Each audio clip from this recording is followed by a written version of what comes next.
So, C'tan, remember when these guys were absolute beasts and everyone who versed Necron's worst nightmares? They are back in 8th edition, and today we're talking about how you can get the most out of your C'tan shard of the Nightbringer.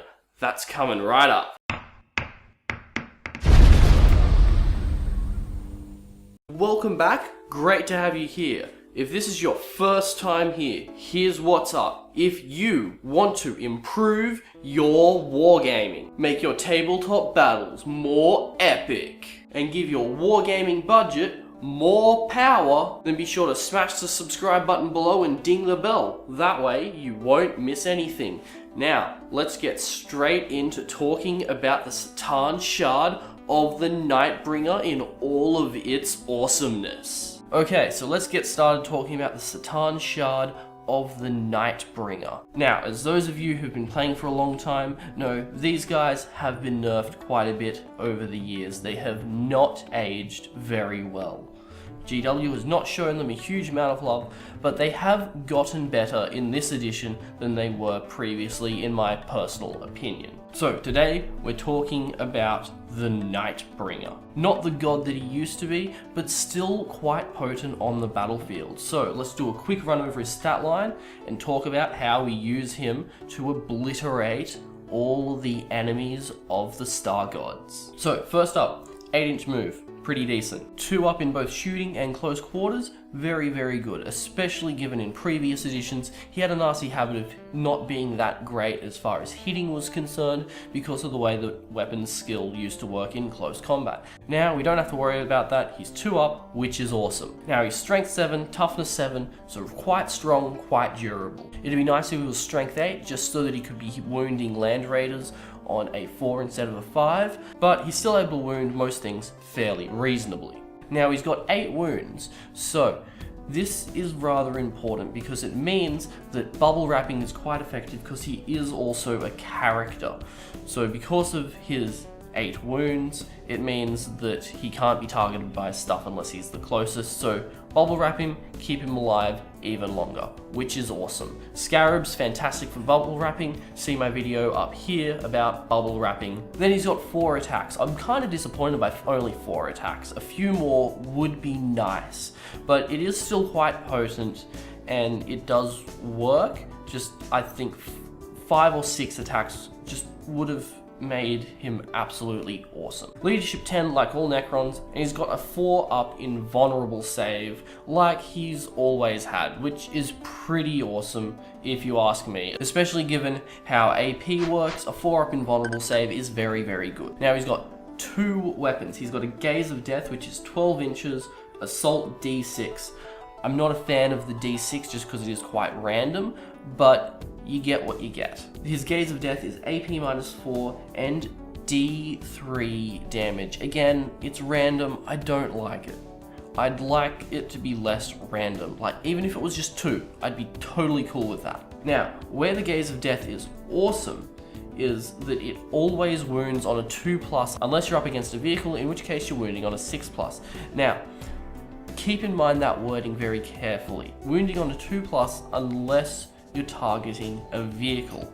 Now, there are several armies who have big monstrous things that are not vehicles. Nids for starters, and I'm pretty sure that demons and Tau also fall into this category largely. If someone could please confirm that in the comment section below, that would be fantastic because I don't have those books. But it means even up against Nid big bugs, you're wounding on 2s, which is awesome. And then doing D3 wounds. Sure, its range is only 12 inches, but it is still fairly effective. So provided you're up against stuff that's likely to have monsters rather than vehicles, then he is an awesome choice. Especially now that we're going to talk about the Scythe of the Nightbringer, which is his melee weapon, which again, AP -4, so not many things getting saves against this.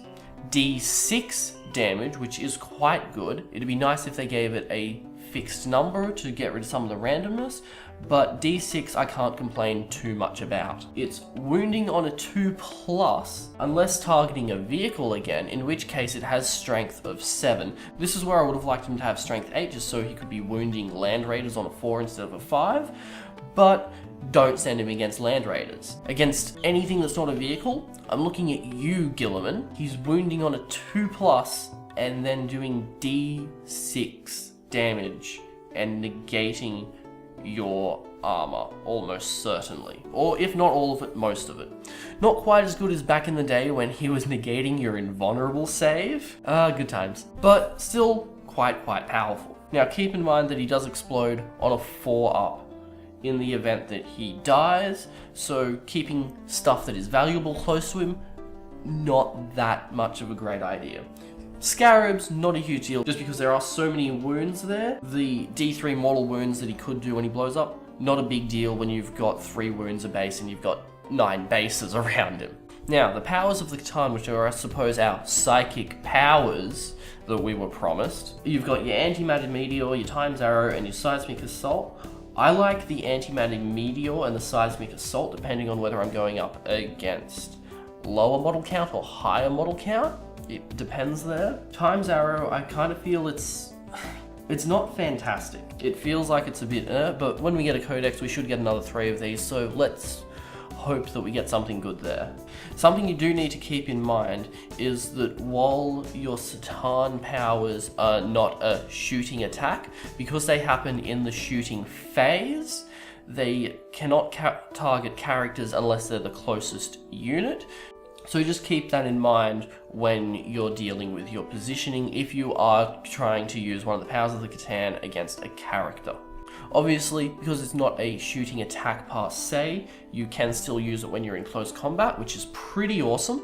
So if you got into close combat with a character, you could still shoot your powers of the C'tan at them, which of course would beef up the C'tan Shard's close combat prowess quite a bit. Now, as far as the C'tan Shard of the Nightbringer is concerned, there's not that much more to say about it. He's pretty good in close combat. Bubble wrap him and he'll get in and do what you want. He's fairly cheap as well, given what he does do. I mean, with toughness 7, he's fairly durable. And he comes in at 230 points or 12 power, depending on how you're playing. So, I mean, as an extra thing to throw into a 1500, 2000 point game, he's pretty decent. I wouldn't chuck him into anything less than 1000 points, just because he's going to be syncing up a fairly significant percentage of your army in that case.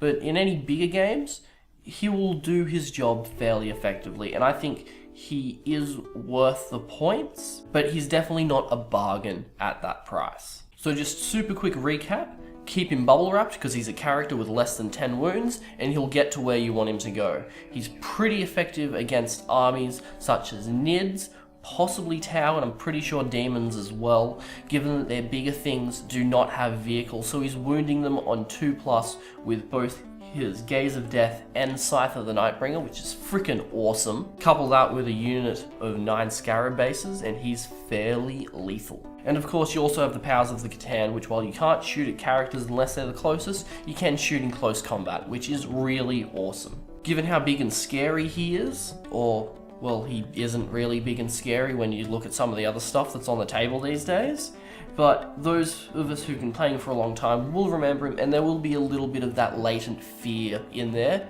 Exploit it. Use him to pull your enemy's shots away from your other stuff, and he will do quite well. And at toughness 7, with 8 wounds, he can soak up quite a bit of damage. So there you go. There's some of my tips and tricks about how I use my C'tan Shard of the Nightbringer on the tabletop. And like I said, basically you keep him bubble wrapped, he'll be reasonably durable. He's very, very effective against armies such as Tau and Tyranids, because their big stuff lacks that vehicle keyword, meaning he's wounding them on 2+, which is awesome. And couple that with his D3 and D6 wounds from his attacks, it's pretty decent. However, if you're going up against stuff like Imperial Guard, Space Marines, those sorts of things, with the exception of Guilliman, use the Nightbringer against Guilliman just because I enjoy seeing that little blue... Just because I enjoy seeing Guilliman getting killed. Actually, I shouldn't say that. I'm gonna get flagged for that, aren't I? Just to put this in context for the YouTube employee going through this, Guilliman's a model on the table. He's not real. Just in case you thought I was encouraging people to kill a real person. Duh. Anyway, if you like this video, give it a thumbs up so we know that you like it, so we can keep making stuff that you like. And if you have any suggestions for anything wargaming related, chuck it in the comment section below. I'd love to hear from you. And as always, if you want to improve your wargaming, make your tabletop battles more epic, and give your wargaming budget more power, then be sure to smash the crosshair and ding the bell. You'll subscribe and I'll be able to share with you more battle reports, terrain tutorials, and strategies to make your wargaming experience more epic. And I'll see you next time.